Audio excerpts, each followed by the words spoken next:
இன்னைக்கு காலையில் 7 மணிக்கே மழை ஸ்டார்ட் ஆயிடுச்சு. நல்ல நாளையிலேயே அவன் எந்திரிக்க மாட்டான் ஸ்கூலுக்கு போகிறதுக்கு. மழை பெய்யவும் அவங்கள எழுப்பி தாட்டி விடுறதே ஒரே போராட்டமாக தான் இருந்துச்சு.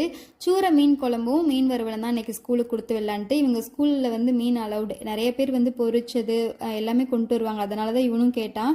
ஸ்கூலுக்கு கொடுத்து விடுறதுக்கு இந்த சூற மீன் பெஸ்ட்டாக இருக்கும். அப்படியே சிக்கன் டைப்லேயே இருக்குமா, அதனால் ஈஸியாக இருக்கும். முள்ள எதுவுமே இருக்காது. இந்த மீன் மட்டும் உப்பு மஞ்சத்தூள் போட்டு ஒரு அரை மணி நேரம் பெரட்டி வச்சுருந்துட்டு அதுக்கப்புறமா வாஷ் பண்ணணும். அப்போ தான் அந்த ரொம்ப ஸ்மெல்லாக இருக்கும். அந்த ஸ்மெல்லு, அதுக்கப்புறம் அந்த பிளட் அதெல்லாம் போய் நல்லாயிருக்கும். மற்ற மீன் உப்பு மட்டும் போட்டாவே போதும். கேரளா ஸ்டைலில் இந்த மெத்தட் மீன் குழம்பு எனக்கு ரொம்ப பிடிக்கும். கொஞ்சம் தேங்காய் எண்ணெய் சேர்த்து கடுகு வெந்தயம் பொரிஞ்சதுக்கப்புறமா வெங்காயம் இஞ்சி பூண்டு கொரகொரப்பாக அரைச்சி போட்டுட்டு 3 பச்சை மிளகாய் தக்காளி கொடம்புளி அதையும் வதக்கிட்டு ஒரு 4-5 ஸ்பூன் மிளகாத்தூள் 3 ஸ்பூன் மல்லித்தூள் மஞ்சத்தூள் பெப்பர் உப்பு அதையும் சேர்த்து நல்லா வதக்கிட்டு தேங்காய் அரைச்சி ஊற்றாமல் இந்த மாதிரி தேங்காய் பால் மாதிரி எடுத்து சேர்த்துக்கலாம். ஃபைனலாக மீனை போட்டு நல்லா வெந்ததுக்கப்புறமா கருவேப்பிலை தூவி இறக்கணும்னு